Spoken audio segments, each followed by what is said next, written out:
Hello student, my name is Neetu. Devakshi teaching classes में आपका welcome है।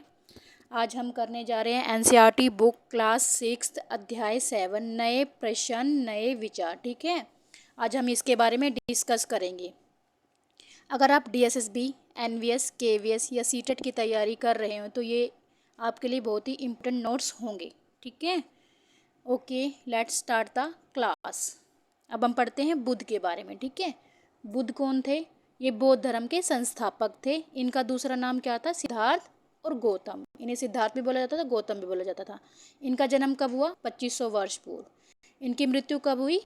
इनकी मृत्यु हुई कुशीनारा में। ठीक है, और बुद्ध क्षेत्रीय और शाक्य गण से संबंधित थे। किस गण से संबंधित थे? क्षेत्रीय और शाक्य गण से संबंधित थे। ठीक है, बुद्ध ने तपस्या कहाँ की? बोध गया में। ठीक है, बुद्ध ने किस वृक्ष के नीचे तपस्या की? पीपल के वृक्ष के नीचे। बुद्ध ने अपना प्रथम उपदेश कहाँ दिया? सारनाथ में। ओके, बुद्ध ने किस भाषा का यूज़ किया? ठीक है, अपनी शिक्षा देने के लिए उन्होंने प्राकृत भाषा का यूज़ किया अपनी शिक्षा देने के लिए। ठीक है, प्रथम उपदेश कहाँ दिया इन्होंने? सारनाथ में दिया है। ठीक है, अपना प्रथम उपदेश कहाँ दिया था इन्होंने? सारनाथ में दिया था। अब हम पढ़ते हैं उपनिषद के बारे में। ओके, यह है उपनिषद। ठीक है, इसके बारे में पढ़ते हैं। उपनिषद का अर्थ क्या है? गुरु के समीप बैठना। ठीक है, उपनिषद, प्रसिद्ध उपनिषद कौन सा? छंदोग्य उपनिषद। ठीक है, उपनिषद के प्रसिद्ध विचारक कौन है? शंकराचार्य हैं। ठीक है, अब हम पढ़ते हैं तृष्णा के बारे में। तृष्णा क्या है? लिप्सा है। इसे मतलब तृष्णा भी बोलते हैं, इच्छा बोलते हैं। ठीक है, अब हम पढ़ते हैं पाणिनि के बारे में। ठीक है, पाणिनि कौन थे? संस्कृत भाषा की व्याकरण की रचना की। किसने की? पाणिनि ने। ठीक है, स्वरों और व्यंजनों को क्रम से रखकर सूत्रों की रचना की। किसने की? पाणिनि ने।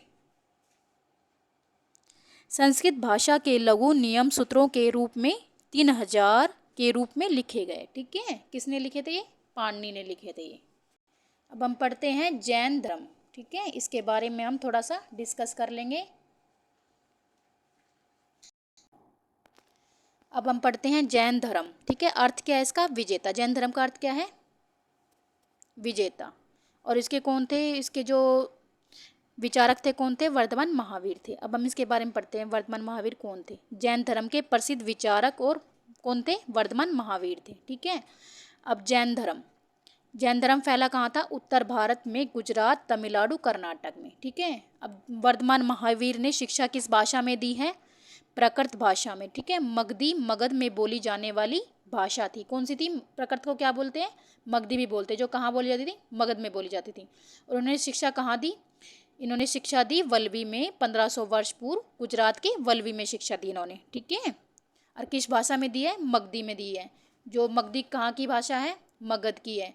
और इसका मतलब ये प्राकृत भाषा का दूसरा नाम है मगधी। ठीक है, अब हम पढ़ते हैं वर्धमान महावीर वज्जी संघ और लिच्छवी कुल के क्षेत्रीय राजकुमार थे। ठीक है, और उन्होंने घर त्याग कब किया? वर्धमान महावीर ने 30 वर्ष की आयु में अपना गृह त्याग दिया। ठीक है,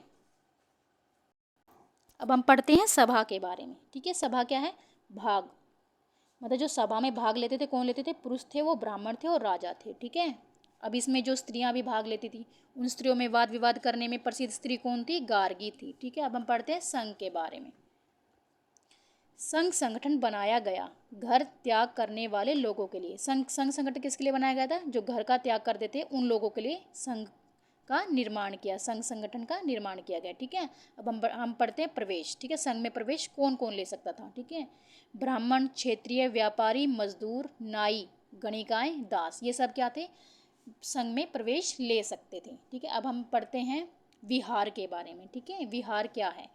वर्षा ऋतु में बौद्ध भिक्षुओं का रहने का स्थान क्या है? क्या कहलाता है? विहार कहलाता है। ठीक है, अब इसके बारे में पढ़ते हैं। आरंभिक विहार बने लकड़ी के और बाद में ईंटों से बने। जो आरंभिक विहार थे किसके बने थे? लकड़ी के बने गए थे। बाद में किसके बनाए जाने लगे?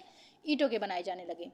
ठीक है, विहार बनाए गए उद्यानों और पहाड़ी क्षेत्रों की प्राकृतिक गुफा जैसे। ठीक है, जो ये विहार कहाँ बनाए गए थे? ये उद्यानों में बनाए गए थे। ठीक है, और पहाड़ी क्षेत्रों की प्राकृतिक जो पहाड़ में जो प्राकृतिक गुफाएं थे उनमें बनाए गए थे। जैसे कि महाराष्ट्र के कार्ले गुफा इसका एग्जाम्पल है। महाराष्ट्र के कार्ले गुफा में पहाड़ों को काट कर बनाई गई थी। ठीक है, महाराष्ट्र के कार्ले गुफा किससे बनाई गई थी? पहाड़ों को काट कर बनाई गई थी। पश्चिम भारत के विहार बने पहाड़ी को खोदकर। ठीक है, जो पश्चिम भारत के विहार किससे बने थे? ये पहाड़ियों को खोद कर बनाया गया था इनको। ठीक है, अब हम पढ़ते हैं आश्रम व्यवस्था के बारे में। ठीक है,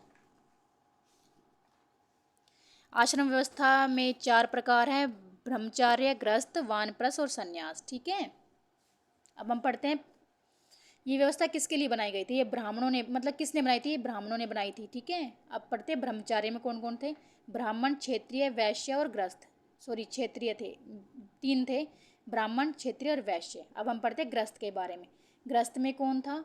विवाह के रूप में रहने वाला, जो मतलब विवाह करके रहता था, वो गृहस्थ आश्रम में प्रवेश करता था। ठीक है, अब हम पढ़ते हैं वानप्रस्थ के बारे में। ठीक है, जंगल में जाकर साधना करना। ठीक है, वानप्रस्थ क्या होता था? जो लोग जंगल में जाकर साधना करते थे वो वानप्रस्थ आश्रम का प्रयोग करते थे। ठीक है, अब हम पढ़ते हैं सन्यास के बारे में। सन्यास, गृह त्याग कर सन्यासी बनना। ठीक है, ये किस में आता था? सन्यास में आता था। ठीक है, ये एक चौथी आश्रम व्यवस्था है। अब हम पढ़ते हैं अन्यत्र में। ठीक है, अन्यत्र में क्या है? ईरान, जरथूस। ठीक है, ईरान में क्या था? कौन सा धर्म था? जरथूस था। मतलब कौन सा पैगंबर था? जरथूस पैगंबर था। अब हम इसके बारे में पढ़ते हैं। ईरानी पैगंबर जरथूस। ठीक है, कौन था ईरानी पैगंबर? जरथूस था। ठीक है, जरथूस ईरान का प्रमुख धर्म रहा। ठीक है, जरथूस ईरान का प्रमुख धर्म रहा। कब तक? 1000 साल तक। ठीक है, अब हम पढ़ते हैं शिक्षा। ठीक है, जो जरथूस ने शिक्षा दी थी किस ग्रंथ में है वो? जैन अवस्था ग्रंथ में। जो शिक्षा दी थी वो किस में संकलित है? जैन अवस्था ग्रंथ में है। ठीक है, और जरथूस के मूल विचार क्या थे? सद्विचार, सद्वचन और सद्कार्य। ठीक है, इसके मूल विचार थे ये। अब जरथूस ईरान से आकर कहाँ फैला? कहाँ फैला ये? गुजरात, महाराष्ट्र के तटीय नगरों में। ठीक है, आई होप ये वीडियो आपको पसंद आई होगी। अगर आपको ये वीडियो अच्छी लगी है तो मेरे चैनल को लाइक कीजिए, सब्सक्राइब कीजिए। ठीक है, और शेयर कीजिए। नेक्स्ट वीडियो हम नेक्स्ट क्लास में करेंगे। Okay, thank you so much.